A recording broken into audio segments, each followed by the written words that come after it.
नमस्कार विद्यार्थियों, श्रीमती मोहरी देवी तापड़िया कन्या महाविद्यालय जसवंतगढ़ के YouTube चैनल पर आपका हार्दिक स्वागत और अभिनंदन करता हूं। मैं प्रवक्ता चंद्र प्रकाश गुर्जर। आज की क्लास हमारी BA तृतीय वर्ष के छात्रों हेतु इतिहास विषय की होगी। तो इतिहास विषय के दौरान आज अध्ययन करने वाले हम लॉर्ड हार्डिंग, जो गवर्नर जनरल भारत में बनकर आते हैं, उनके समय किस तरीके के जो सुधार और परिवर्तन होते हैं उनके बारे में आज अध्ययन करेंगे। पीछे की क्लास में हमने जैसे कि अध्ययन किया था कि जो ब्रिटिश गवर्नर जनरल भारत में नियुक्त आते हैं, जैसे एलन बरो है, ऑकलैंड है, लॉर्ड हार्डिंग है, तो इनके समय में क्या क्या प्रशासनिक परिवर्तन होते हैं। और उसके पश्चात जो लॉर्ड हार्डिंग आते हैं 1848 ईस्वी से लेकर 56 ईस्वी तक भारत में रहते हैं और इनके समय काफ़ी कुछ प्रशासनिक परिवर्तन भारत में देखने को मिलते हैं। और लॉर्ड हार्डिंग की बात करें तो इन्हें भारत का जो आधुनिक भारत का निर्माता कहा जाता है। इनके समय काफ़ी कुछ परिवर्तन और सुधार अपने को देखने को मिलते हैं। वैसे हमारा चैप्टर है जो प्रशासनिक परिवर्तन हम पढ़ रहे हैं और ईस्ट इंडिया कंपनी के तहत जो ब्रिटिश सत्ता के तहत कौन कौन से परिवर्तन भारत में किए जाते हैं उनके बारे में हम अध्ययन कर रहे हैं। तो बात करते हैं लॉर्ड हार्डिंग। तो लॉर्ड हार्डिंग प्रथम कौन थे? जो इससे पहले जो लॉर्ड डलहौजी भारत आते हैं। लॉर्ड डलहौजी के समय भारत का आधुनिकीकरण कैसे होता है, मॉडर्नाइजेशन कितना होता है, उसके बारे में हम आज अध्ययन करेंगे। लेकिन ये भी आपको याद रखना होगा तथ्य कि लॉर्ड डलहौजी से पहले भारत में गवर्नर जनरल कौन थे? लॉर्ड हार्डिंग प्रथम 1844 से लेकर 48 ईस्वी तक भारत के गवर्नर जनरल। इनके द्वारा लॉर्ड हार्डिंग के द्वारा स्वैच्छिक त्यागपत्र दे दिया जाता है। कुछ समय के पश्चात 1848 ईस्वी में जब ये अपना त्यागपत्र देकर इंग्लैंड चले जाते हैं तो इनकी जगह भारत में जो ब्रिटिश ईस्ट इंडिया कंपनी की तरफ से ब्रिटेन की संसद के द्वारा जो लॉर्ड डलहौजी को भारत का गवर्नर जनरल बनाकर भारत भेजा जाता है। और लॉर्ड जो डलहौजी है इनके समय में यहाँ बहुत ज़्यादा कुछ परिवर्तन हमें देखने को मिलता है। इसी वजह से इन्हें आधुनिक जो भारत का निर्माता भी कहा जाता है। तो लॉर्ड डलहौजी 1848 से लेकर 56 तक इनका कार्यकाल रहता है और इनके कार्यकाल में जो देशी रियासतों का विलय इनके समय में बहुत कुछ होता है। और इन्हें जो 1857 की क्रांति का जो मुख्य दोषी लॉर्ड डलहौजी को माना जाता है। कई यूरोपीय इतिहासकारों के द्वारा इन पर आरोप लगाएंगे कि इनके शासन संचालन की जो नीतियां रहती है इनकी वजह से ही जो 1857 का रिवोल्ट है वह होता है और उस असंतोष का कारण अपने को देखने को मिलता है लॉर्ड डलहौजी। तो इनका जो कार्यकाल रहता है 1848 से लेकर जो 56 ईस्वी 1848 से लेकर 1856 तक जो कार्यकाल इनका रहता है। इस काल को जो आधुनिक भारत का इतिहास है, आधुनिक भारत के इतिहास में महत्वपूर्ण काल इस काल को माना जाता है।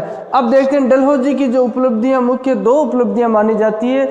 जो अचीवमेंट इनकी बात की जाए तो दो अचीवमेंट इनके रहते हैं। एक तो ब्रिटिश साम्राज्य का विस्तार इनके द्वारा भरपूर किया जाता है और एक इनके द्वारा बहुत कुछ प्रशासनिक सुधार जो यहाँ पे किए जाते हैं। ब्रिटिश साम्राज्य के विस्तार की बात करें तो देशी रियासतों का इन्होंने जो विलय किया था और राज्य हड़प जो नीति रहती थी इनकी, उसी के तहत अवध का विलय भी इनके द्वारा किया जाता है, झांसी का विलय भी इनके द्वारा किया जाता है।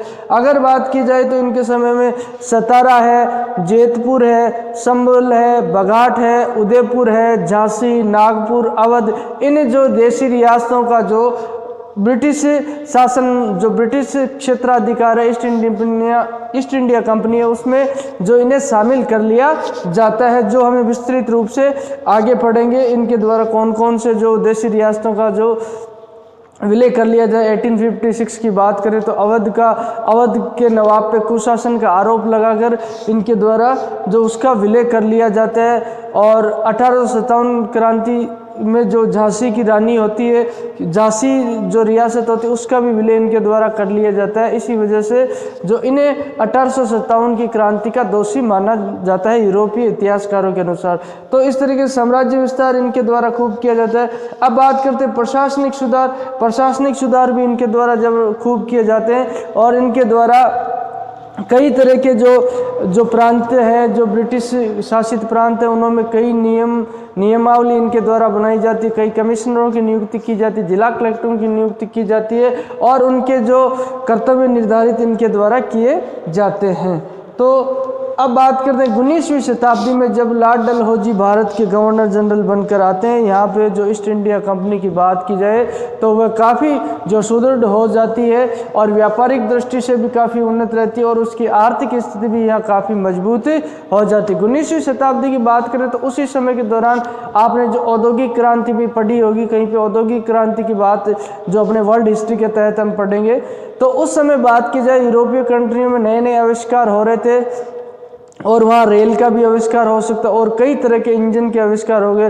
तब अपने जो यूरोपीय ब्रिटेन के लोग थे वह अपने उपनिवेशों में, भारत जैसे उपनिवेश में जो आर्थिक रूप से समृद्ध, वहाँ पे अपने जो पैसों का इन्वेस्ट करना चाहते थे, निवेश करना चाहते थे और लॉर्ड डलहौजी संयोग से उसी वक्त गवर्नर जनरल रहते हैं और उनके द्वारा उन्हें प्रेरित किया जाता है और ब्रिटेन के जो लोगों के द्वारा भारत में रेल सेवा प्रारंभ कराने का कार्य लॉर्ड डलहौजी के द्वारा किया जाता है। अगर आपसे क्वेश्चन पूछा जाए, प्रतियोगिता परीक्षा की दृष्टि से भी काफ़ी महत्वपूर्ण क्वेश्चन रहेगा कि भारत में जब पहली रेल चलती है उस वक्त भारत का गवर्नर जनरल कौन होता, तो उसका आंसर होगा लॉर्ड डलहौजी उस वक्त भारत में गवर्नर जनरल रहते हैं। अगर बात की जाए तो पहली रेल कब चलती है? 1853 ईस्वी में बम्बई से ठाणे के बीच में पहली रेल सेवा भारत में शुरू होती है।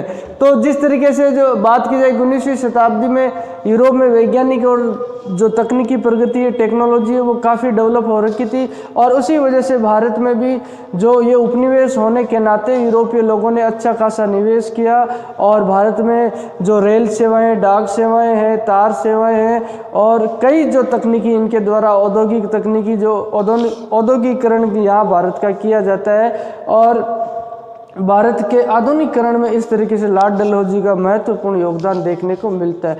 ईस्ट इंडिया कंपनी की आर्थिक स्थिति भी अच्छी रहती है। इस वजह से क्या होता है कि लॉर्ड डलहौजी को किसी तरह की योजनाओं को लागू करने में कोई समस्या नहीं रहती है और उनके पास धन की कमी यहाँ नहीं रहती है। उनके द्वारा कई तरह की जो योजनाएं यहाँ लागू की जाती है और भारत को आधुनिक जो स्वरूप उनके द्वारा प्रदान कर दिया जाता है। अब डलहौजी के द्वारा किए गए कार्यों को और सुधारों को मुख्यतः जो अगर हम विभाजन करें और उसको समझने का प्रयास करते हैं, निम्न बिंदुओं में जो विभाजित किया जा सकता है। एक तो सबसे पहले लॉर्ड डलहौजी के द्वारा प्रशासनिक सुधार किए जाते हैं। तो प्रशासनिक सुधारों के तहत जो बात की जाए तो अभी हम विस्तृत रूप से बात नहीं करके इसमें शॉर्ट बात करते हैं और उसके अलावा आगे की क्लास में हम इन बिंदुओं पर विस्तृत रूप से चर्चा करेंगे। प्रशासनिक सुधार की बात की जाए तो प्रशासनिक सुधार नॉन रेगुलेशन सिस्टम इनके द्वारा लागू कर दिया जाता है, यानी विनियम प्रणाली। विनियम प्रणाली वो होती है जिन क्षेत्रों में जो पहले से ब्रिटिश ईस्ट इंडिया कंपनी के अधीन नहीं थी और वह अभी जो कुछ समय के दौरान ही ब्रिटिश ईस्ट इंडिया कंपनी के अधीन आती है और उन जो रियासतों में जो वहाँ के जो धर्म के अनुसार, वहाँ की जनता के अनुसार, जो लोग जो निजी वहाँ के रीति रिवाज उनके अनुसार ही कानून बनाए जाते हैं जब तक वो ब्रिटिश हितों को टकराते नहीं और ब्रिटिश लोगों को जो ईस्ट इंडिया कंपनी को नुकसान नहीं पहुँचाते, तो उन्हीं कानूनों को लागू कर दिया जाता है। ये प्रशासनिक सुधार उनके द्वारा किया जाता है। हालांकि इसमें कई कमिश्नर नियुक्त किए जाएंगे, कई जिला कलेक्टर उनके द्वारा नियुक्त किए जाते हैं। सैनिक सुधार, जो सेना है, सेना का आधुनिकीकरण किया जाता है और सैन्य छावनियों को कई ट्रांसफ़र इनके द्वारा कर दिया जाता है। मेरठ में ये एक सैन्य छावनी की स्थापना इनके द्वारा कर दी जाती है लॉर्ड डलहौजी के द्वारा। रेल एवं तार व्यवस्था, तो रेल की बात की जाए तो मैंने बताया था 1853 ईस्वी को बम्बई से लेकर थाने के बीच में, कहाँ से कहाँ तक? बम्बई टू थाने, बम्बई से थाने तक जो पहली रेल चलती है अपने भारत में, पहली रेल कब चलती है? 1853 ईस्वी में बम्बई से थाने के मध्य चलती है। तो ये जो रेल की शुरुआत है ये भी इनके द्वारा ही की जाती है। डाक व्यवस्था में सुधार किया जाता है, जो डाक व्यवस्था को मजबूत और संगठित इनके द्वारा कर दिया जाता है लॉर्ड डलहौजी के द्वारा। सार्वजनिक निर्माण विभाग की जो रेल, जो पुल वगैरह है, कोई सड़कें वगैरह निर्माण के लिए PWD डिपार्टमेंट की जो बात करते हैं हम, सार्वजनिक निर्माण विभाग की स्थापना लॉर्ड डलहौजी के द्वारा ही कर दी जाती है। और व्यापारिक सुधार किए जाते हैं, कई तरह के जो चुंगी कर है वो हटा दिए जाते हैं। इनके द्वारा कई जो व्यापारी लोगों को सुविधाएं प्रदान की जाती है, क्योंकि कंपनी का मूल उद्देश्य अगर आप देखोगे तो व्यापारिक उद्देश्य यहाँ रहता है। तो व्यापार के प्रति जो इनका रवैया है काफ़ी जो अच्छा रहता है, और व्यापार इनके समय में लॉर्ड डलहौजी के समय अच्छी खासी तरक्की करता है। और शिक्षा से संबंधित 1854 ईस्वी में जो वुड डिस्पैच जो घोषणा पत्र है इन्हीं के समय आता है। जो लॉर्ड मैकॉले की शिक्षा पद्धति है उस पर, उसके अकॉर्डिंग यहाँ वुड डिस्पैच घोषणा पत्र इनके द्वारा जारी किया जाता है। इस तरीके से लॉर्ड डलहौजी के द्वारा भारत का मॉडर्नाइजेशन, आधुनिकीकरण किया जाता है।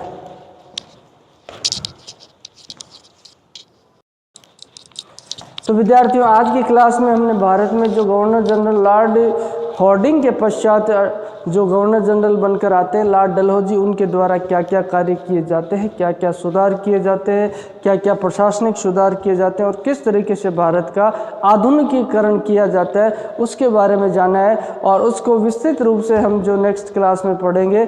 और इनके द्वारा बात की जाए तो लॉर्ड जो डलहौजी है, इनको जो आधुनिक भारत का निर्माता इसी वजह से कहा जाता है, क्योंकि इनके द्वारा काफ़ी सुधार यहाँ किए जाते हैं। और इनके जाने के पश्चात जो लॉर्ड कैनिंग आते हैं, उसके पश्चात लॉर्ड कैनिंग के समय 1857 की क्रांति होती है, 1857 का रिवोल्ट होता है, जिसकी पृष्ठभूमि इनके द्वारा ही तैयार की जाती है और मुख्य दोषी इन्हीं को माना जाता है, क्योंकि इनके द्वारा ही जो साम्राज्य का विस्तार किया, देशी रियासतों का विलय जो निरंतर कर लिया जाता है। यहाँ पे बात की जाए तो सतारा का विलय कर लिया, जेतपुर का विलय इनके द्वारा कर लिया जाता, संभल का विलय कर लिया जाता, बाघाट का विलय कर लिया जाता, उदयपुर का विलय कर लिया जाता है, झांसी का विलय, नागपुर का विलय और अवध का विलय इनके द्वारा कर लिया, जिससे देशी रियासतों की जनता और शासकों में असंतोष रहता है। और ये जो असंतोष 1857 के क्रांति के रूप में उभर कर सामने आता है। और इनकी मुख्य उपलब्धियों की बात की जाए तो साम्राज्य विस्तार और प्रशासनिक सुधार ही इनकी मुख्य उपलब्धि मानी जाती है। और 19वीं शताब्दी में इसके पीछे अगर कारण देखा जाए तो भाई आधुनिकीकरण करने का जो इनके द्वारा कार्य किया गया है, उसमें उसी वक्त बात की जाए तो वही जो औद्योगिक क्रांति का दौर यूरोपीय देशों में चल रहा था। और बात की जाए वैज्ञानिक और तकनीकी रूप से उन्होंने काफ़ी प्रगति और उन्नति की थी, और उसका जो यहाँ पे भी भारत में भी हमें असर देखने को मिलता है। और ईस्ट इंडिया कंपनी की बेहतर आर्थिक स्थिति होने के कारण बात की जाए लॉर्ड डलहौजी के द्वारा अन्य कई योजनाओं को क्रियान्वयन करने में उन्हें किसी तरह की समस्या नहीं आई, और बड़ी ही आसानी से उनके द्वारा जो धन खर्च इस क्षेत्र में किया गया और प्रशासनिक सुधार बहुत ज़बरदस्त यहाँ देखने को मिलते हैं। अब इनके द्वारा किए गए कार्यों का मुख्यतः विभाजन और सुधार, जो कार्य और सुधार किए गए उनको मुख्यतः निम्न बिंदुओं में विभाजित किया जाता है। और निम्न बिंदुओं को हम आगे की क्लास में जो विस्तृत रूप से पढ़ेंगे तो इनके द्वारा एक बार दृष्टि डालेंगे, आप नज़र डालेंगे। इनके द्वारा जो किए गए मुख्य कार्य और सुधार की बात की जाए तो प्रशासनिक सुधार किया गया इनके द्वारा, सैनिक सुधार इनके द्वारा किए गए, रेल एवं तार व्यवस्था में सुधार इनके द्वारा किया जाता है, डाक व्यवस्था में सुधार किया जाता है, सार्वजनिक निर्माण विभाग की स्थापना इनके द्वारा कर दी जाती है, व्यापारिक सुधार किए जाते हैं और शिक्षा संबंधी सुधार किए जाते हैं। बोलिए यहाँ तक आपको कोई चीज़ समझ में नहीं आई हो, किसी तरह की समस्या हो, शंका हो तो आप निसंकोच पूछ सकते हो। आपके पास प्लेटफॉर्म उपलब्ध है, जो अपना शैक्षणिक व्हाट्सएप ग्रुप है, उसके माध्यम से आप अपनी बात रख सकते हो।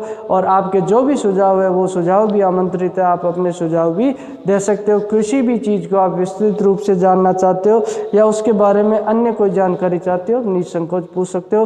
तो आज की क्लास के लिए बस इतना ही, और सभी विद्यार्थियों का बहुत बहुत धन्यवाद।